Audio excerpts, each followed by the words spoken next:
Que la fête commence. Un vrai plaisir.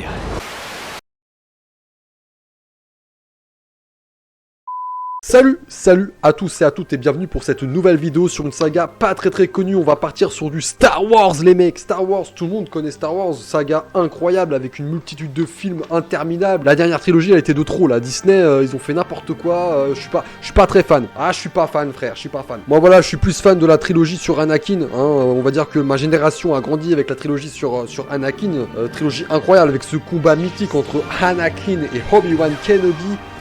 Incroyable, d'ailleurs j'ai une anecdote archi croustillante de sa mère sur ce combat, j'en ai même deux anecdotes sur ce combat, vous allez voir, c'était une dinguerie à tourner ce truc.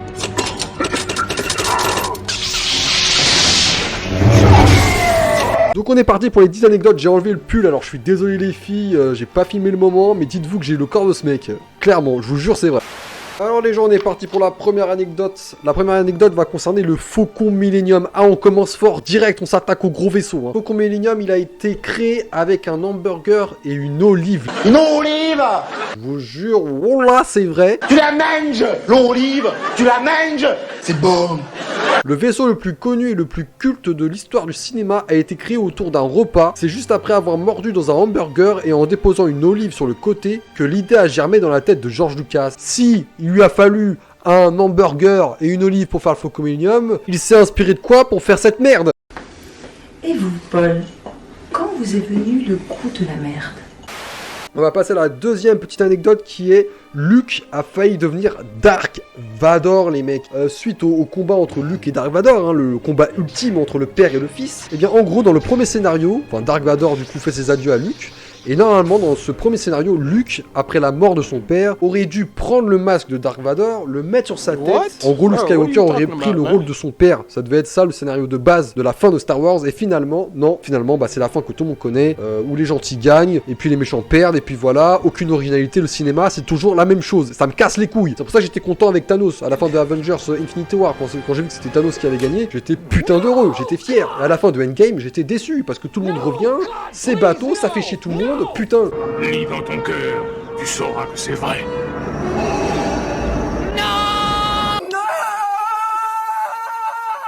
Troisième petite anecdote, une réplique running gag, j'arrive pas à le dire, c'est super compliqué, dans Star Wars. Et oui, la phrase I have a bad feeling about this, elle apparaît dans tous les Star Wars. Je vous mets la preuve. I have a bad feeling about this. I've got a bad feeling about this. Oh, I have a bad feeling about this.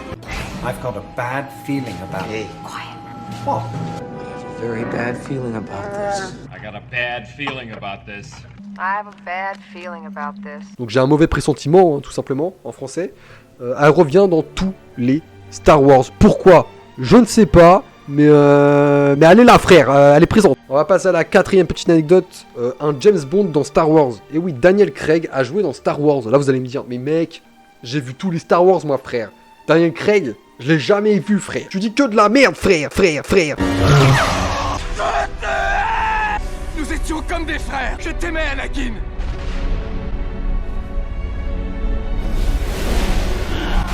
Donc l'agent secret le plus célèbre de la planète est passé du côté obscur dans le réveil de la force. L'acteur britannique Daniel Craig joue en effet un Stormtrooper, et pas n'importe lequel, il interprète le soldat de l'Empire contrôlé par Rey lorsqu'elle est capturée par Kylo Ren, qui est d'ailleurs pour moi hyper charismatique. Tout le monde se foutait de sa gueule, je suis désolé, moi je le trouve badass Kylo Ren, surtout son sabre là avec les deux trucs qui sortent sur le côté.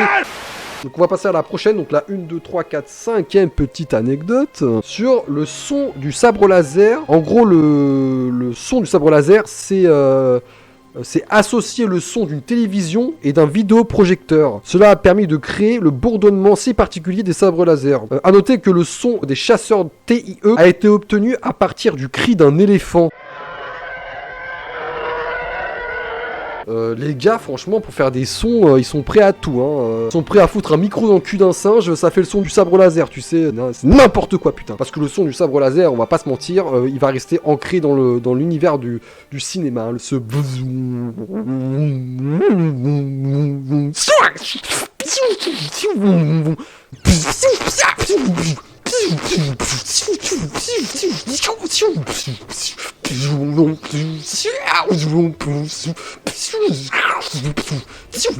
Ça va rester dans les annales, hein. Dans les annales bien profonds. On va passer à la prochaine petite anecdote sur Kev Adams. Alors là, vous allez me dire, mais frère, tu nous parles déjà de Daniel Craig. Là, tu vas nous dire que Kev Adams est dans Star Wars. Tu te fous de ma gueule ou quoi? Alors non, on n'est pas dans Star Wars, mais Kev Adams confiait avoir passé les castings de Star Wars et Terminator dans une interview accordée au JDD. JDD, je sais pas ce que c'est, ça doit être un journal, j'en sais rien. On souligne la persévérance du jeune homme qui admet, bon, ça n'a pas marché, pas grave, ce qui m'excite, c'est le défi. Donc voilà, Kev Adams a tenté d'avoir un petit rôle, ne serait-ce qu'un petit rôle de figurant dans Star Wars et dans Terminator, donc le dernier Terminator qui était sorti au cinéma, qui a été un vrai navet, je crois, celui-là, hein. Il a pas marché du tout, il puait du fion ce film. Kev Adams, ce comique pas ouf, on va pas se mentir, pas ouf, faire des sketchs sur le dentifrice et sur les coupes de cheveux, pas ouf, hein. Oh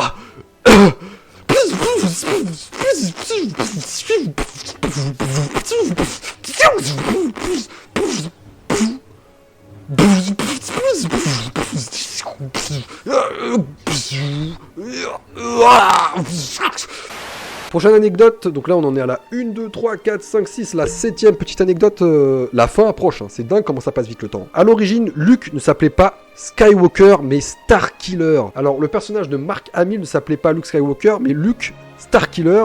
George Lucas craignait surtout que le personnage soit associé au tueur en série Charles Manson, et donc il est devenu le marcheur du ciel Skywalker. On va passer à la prochaine anecdote. Le nombre 7, eh bien c'est tout simplement le nombre de basketteurs australiens castés pour jouer 7 Wookiees, tout simplement. 7 Chewbacca. Oh là là, ça c'est vraiment une phrase de mec qui ne connaît rien à Star Wars, qui ose dire 7 Chewbacca alors que c'est des Wookiees, la race, franchement. Oh là là, putain. Donc, c'est le nombre de basketteurs australiens castés, recouverts de poils et dupliqués par les ordinateurs d'ILM pour créer l'armée des Wookiees dans la revanche des Sith. En fait, ils ont casté que 7 basketteurs, et toute l'armée, en fait, c'est des dupliqués, des duplicata de ces basketteurs. C'est un truc de ouf, et du coup, donc toute l'armée qu'on voit dans la revanche des Sith, il y a du Wookiee en plus, hein, sur cette scène-là, je me rappelle, la grande plage, là où il y a Yoda, d'ailleurs, incroyable ce personnage Yoda. Et Baby Yoda dans The Mandalorian, je sais pas si vous regardez, mais il est tellement mignon, putain, j'ai envie de lui faire des bisous.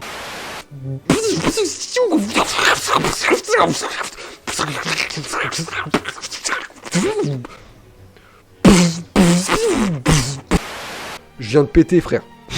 Je sais pas si ça s'est entendu, mais je viens de péter, mais fort. J'ai lâché une de ces caisses. Prochaine anecdote. Alors là, on va s'attaquer aux 2 dernières anecdotes, et c'est les 2 dernières anecdotes sur ma scène préférée dans tous les Star Wars confondus, c'est-à-dire le combat entre Anakin et Obi-Wan Kenobi dans la revanche des Sith. Et d'ailleurs, pourquoi je kiffe cette trilogie et pas les autres? Parce qu'en fait, les combats dans cette trilogie-là, c'est des chorégraphies. C'est vraiment dingue, c'est des chorégraphies de danse en fait. Et vous allez voir, il y a une anecdote qui en parle justement. Donc la première anecdote, c'est un duel épique. Dans Star Wars 3, l'affrontement final entre Anakin Skywalker et Obi-Wan Kenobi, hein, le meilleur affrontement de tous les Star Wars, au sabre laser, dure pas moins de 12 minutes dans le film. Donc c'est quand même assez long.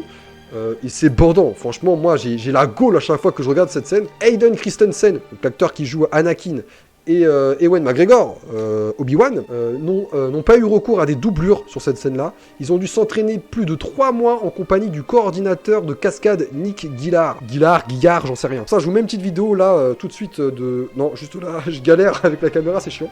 Je vous mets une vidéo juste là, justement, des enchaînements de Obi-Wan et de Anakin, de leurs entraînements tout simplement au sabre laser pour pouvoir reproduire le combat devant la caméra, hein, tout simplement. C'est incroyable, c'est des chorégraphies de dingue, c'est des mouvements de dingue, c'est de la magie. Franchement, c'est pour ça que je kiffe cette trilogie là, parce que la trilogie sur Anakin.